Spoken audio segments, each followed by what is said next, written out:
It takes 5 days to walk from Damascus to Riyadh. By plane, it is a matter of 3 hours.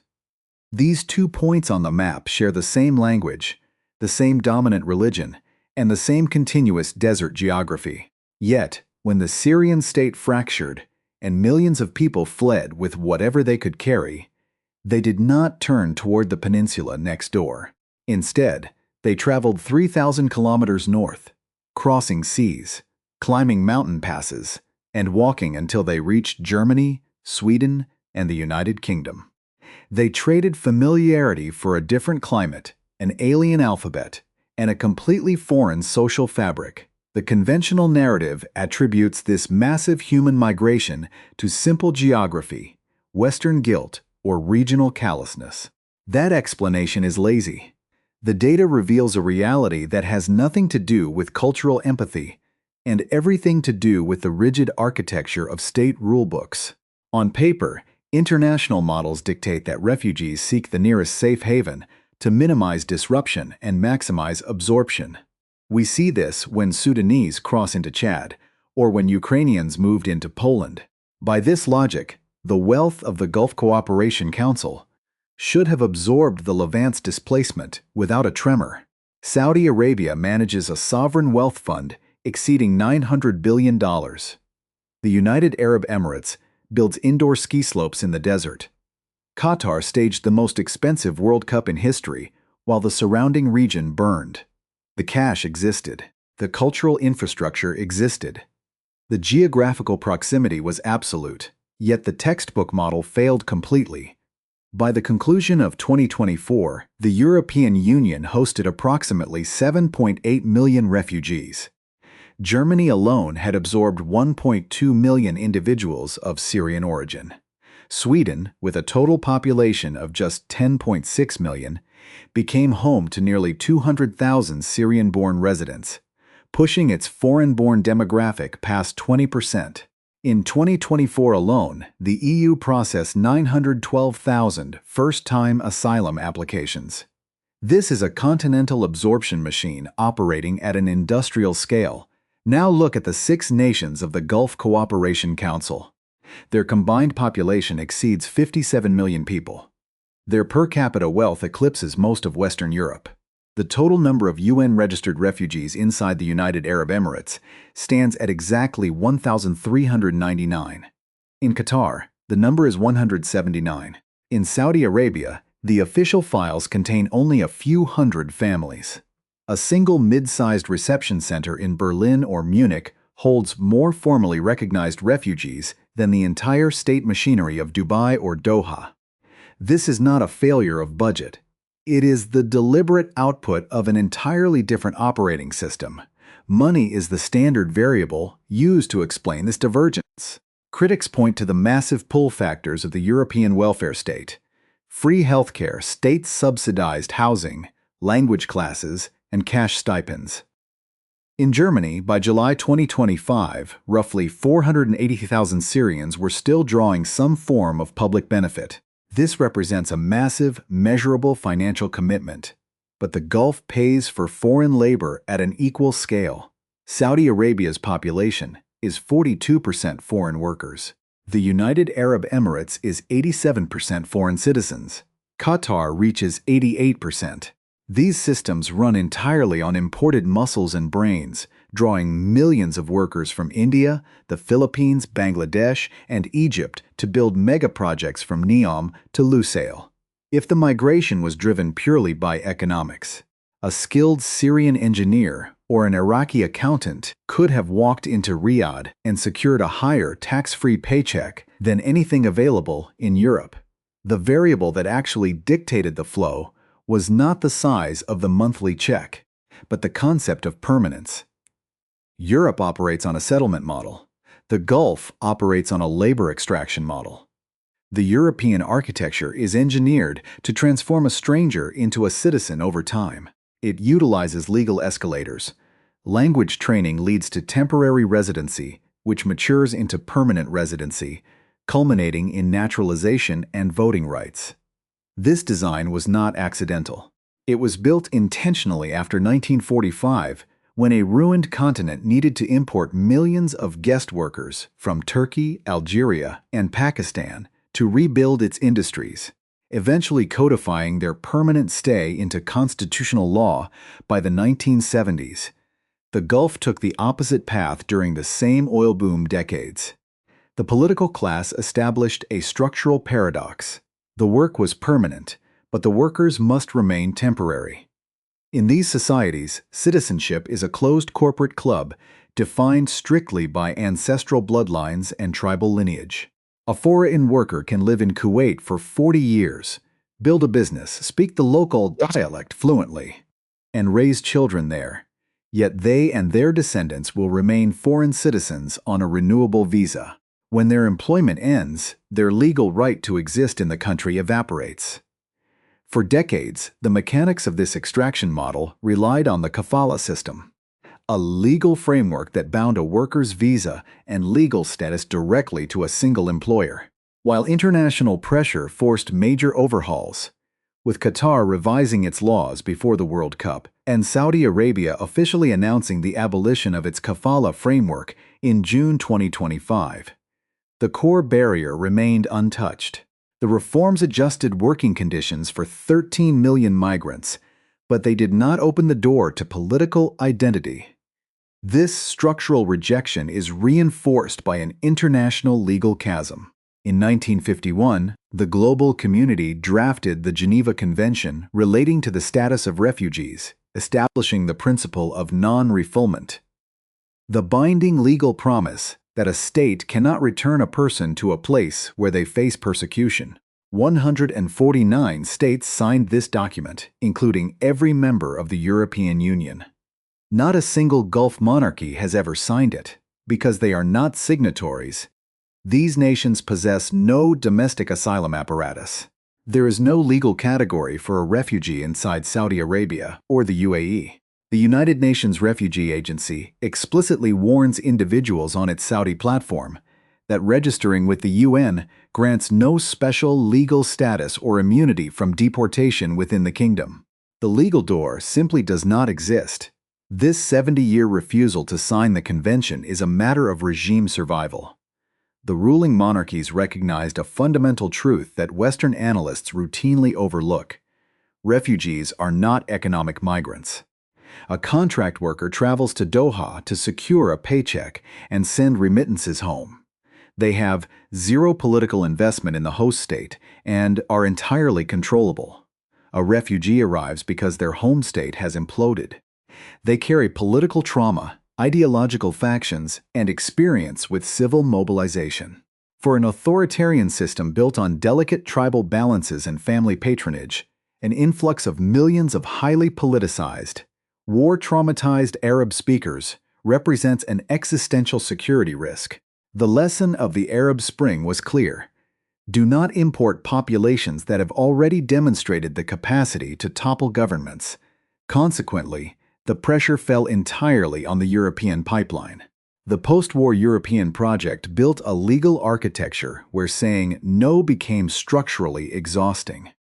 The European Convention on Human Rights, the Dublin Regulations, and independent judiciaries created a network of interlocking legal obligations that prevented politicians from simply turning off the tap. Every German chancellor or French interior minister could posture or promise tighter borders, but they could not unsign the Geneva Convention without dismantling the legal foundation of the modern European state itself. For a decade, this structural machinery ground forward, absorbing millions. But by the middle of 2025, the weight of this unidirectional flow began to crack the foundations of the settlement model. In May 2025, a conservative coalition took power in Berlin with an explicit mandate to halt the intake, cutting asylum applications in half within months.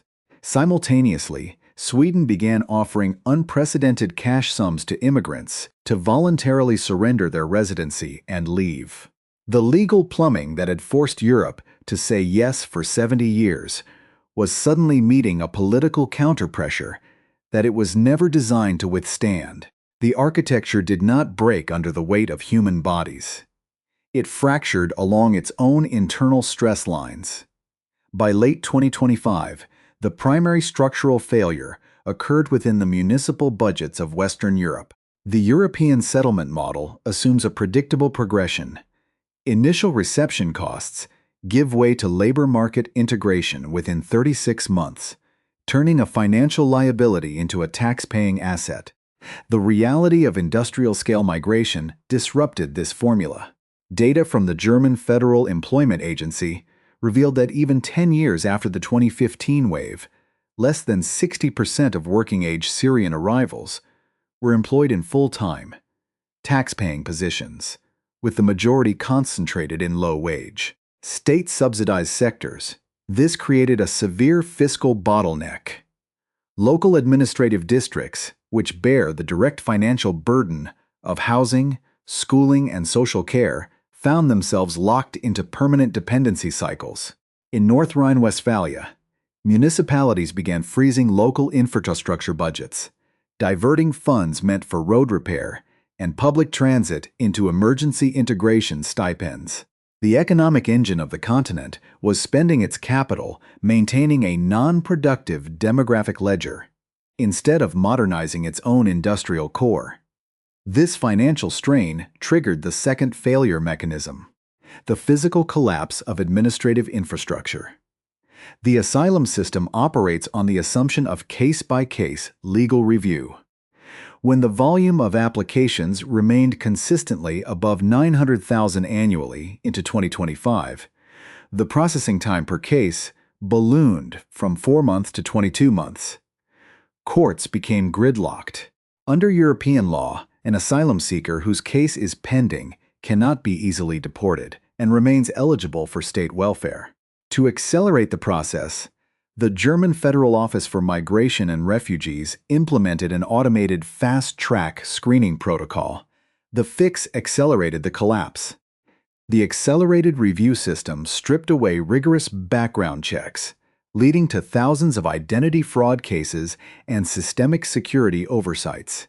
When several fast-tracked individuals were subsequently linked to organized crime syndicates and extremist networks, in early 2026, public trust in the state's baseline competence evaporated. The bureaucracy had tried to solve a volume problem by lowering its standards, and in doing so, it compromised its primary source of legitimacy, security. The crisis then migrated from the courts to the housing market, creating a zero-sum social conflict. Unlike the Gulf states, where foreign labor is segregated into dedicated, temporary worker camps on the urban periphery, Europe's settlement model demands that refugees live within municipal communities. By mid-2025, the vacancy rate in affordable housing sectors across major German and Swedish cities dropped below 0.5%. Governments resorted to requisitioning commercial properties, hotels, and public sports facilities. When the Berlin Senate approved a measure to lease private apartment blocks at above-market rates to prioritize refugee housing, it effectively priced out low-income citizens and students from the rental market.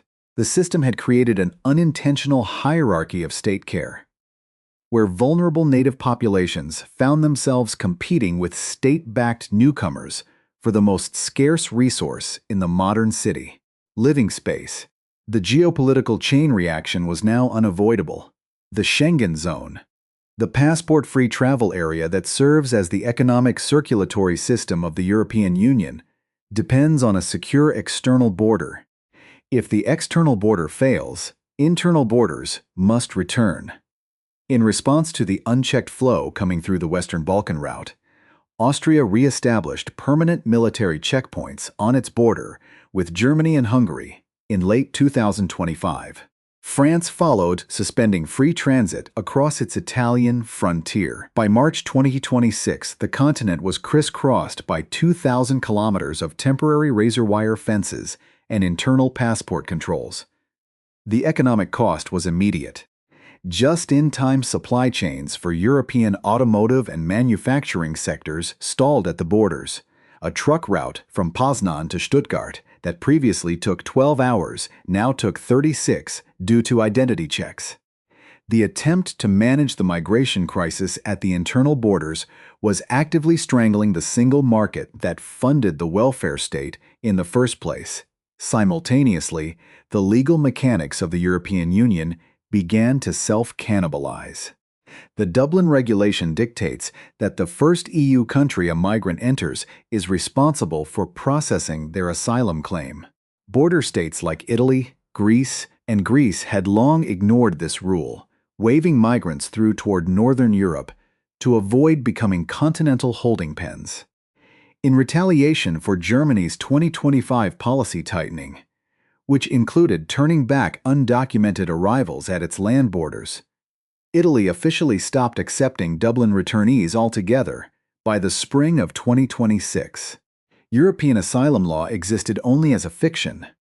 The treaty obligations that were supposed to guarantee continental solidarity had turned into a legal war of all against all, with member states actively dumping human populations across each other's borders under the cover of night. The final, fatal mechanism was the feedback loop of the European legal apparatus itself. Every attempt by centrist governments to execute deportations of rejected asylum seekers hit the wall of individual human rights litigation.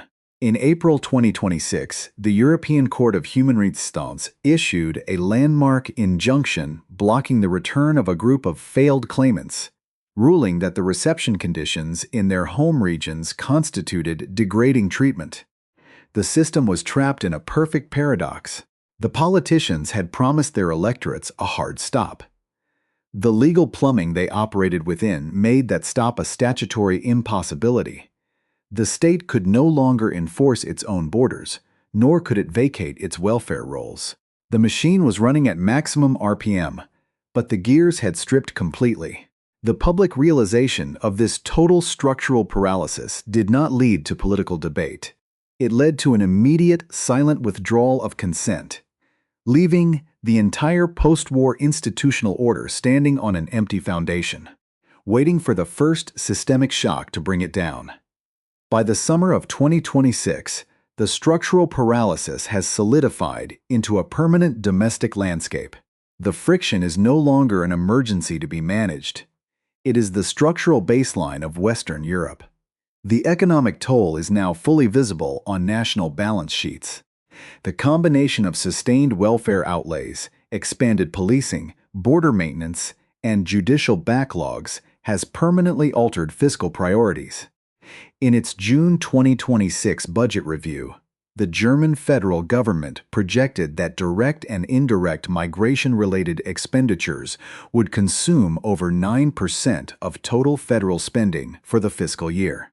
This capital is being diverted away from critical investments in artificial intelligence, energy grid transition, and defense modernization at the exact moment global competition demands peak efficiency. The social landscape has adapted by fracturing. Across Germany, Sweden, and France, a system of informal segregation has neutralized the old settlement model, because the physical infrastructure of integration, such as language schools and municipal job centers, is overwhelmed. New arrivals are funneling into parallel urban enclaves. These districts operate on internal cash economies, outside the reach of state tax collectors and often beyond the effective jurisdiction of local police. The idealized escalator of naturalization has stalled. Instead of turning strangers into citizens, the system has created a permanent, disenfranchised underclass concentrated in suburban ghettos. While affluent native populations withdraw into private housing developments and parallel school systems, this internal fracturing has fundamentally inverted the European political spectrum. The migration issue is no longer a partisan debate. It is the single axis around which all state power rotates. The emergence of the AMS-led coalition in Berlin and nationalist surges across Western Europe have forced even traditional centrist parties to adopt policies that would have been unconstitutional a decade prior. In May 2026, Denmark and Austria finalized a joint initiative to lease prison space and processing centers in non-EU states. attempting to externalize their asylum operations entirely. This response is late, legally fragile, and structurally insufficient to match the scale of the ongoing pressure from the global south. Meanwhile, the geopolitical winners of this crisis sit entirely outside the European continent. The Gulf Cooperation Council states, having completely insulated their societies from the demographic shockwaves of the region's civil wars, are leveraging their social stability and sovereign wealth to buy up strategic European assets. While Europe spends its financial energy maintaining internal security and social safety nets, Gulf sovereign funds are acquiring deep stakes in European aerospace, logistics, and green technology firms. The extraction model proved robust. The settlement model proved vulnerable. The Gulf states demonstrated that, in the 21st century, preserving a closed corporate state identity yields a massive competitive advantage over empires built on universal humanitarian obligations further east. Nations like Russia and Turkey have weaponized Europe's structural legal vulnerability. By treating human migration as a tactical payload, these regimes control the valves of European domestic stability. A sudden relaxation of border enforcement by Ankara or a state-subsidized migrant flight path through Minsk immediately forces European governments into emergency sessions, triggering border closures and economic microshocks. Europe's adherence to the 1951 Geneva Convention has effectively granted its geopolitical rivals a remote control switch over its internal politics. The continent cannot defend its outer perimeter without violating its own constitutional core, and its enemies understand that paradox perfectly. The current reality is a frantic, piecemeal attempt to build a fortress on top of a swamp. The European Union's recent pacts to pay North African regimes to intercept migrant boats are failing to stop the flow. They are merely increasing the price per transit paid to human smuggling syndicates. The smuggling networks have formalized, adopting corporate supply chain methods, utilizing advanced encryption, offshore banking, and drone reconnaissance to bypass maritime patrols. The human trafficking market in the Mediterranean is now estimated to be worth billions annually, funding a transnational criminal network that actively corrupts state institutions on both sides of the sea. The price of this systemic failure is being extracted from the foundational institutions of European democracy. The independent judiciary, once the pride of the post-war order, is increasingly viewed by the public as an obstacle to national survival due to its consistent blockage of deportations. Emergency decrees are slowly replacing standard legislative procedures as governments try to bypass judicial gridlock. The rule of law is being bent to preserve the state, and once a constitutional system begins prioritizing survival over its own legal principles, the process is nearly impossible to reverse. The machinery cannot be reset. You cannot unsign the Geneva Convention without triggering a constitutional crisis that would shatter the legal framework of the European Union. You cannot deport millions of people who have already established physical presence, mixed families, and legal appeals within a democratic system without resorting to methods that would destroy the moral legitimacy of the state itself. The plumbing remains fixed in one direction. The story of the Great Migration Wave is not a story of sudden crisis, but of structural destiny. The Gulf states built a system designed exclusively for the state's survival, and it survived. Europe built a system designed to codify its post-war moral ideals into binding law, and it is now being consumed by those laws. The map has stopped fluctuating. The paths have worn deep into the earth. The water will continue to flow downhill, along the exact channels laid down 70 years ago, even as the walls of the reservoir begin to disintegrate.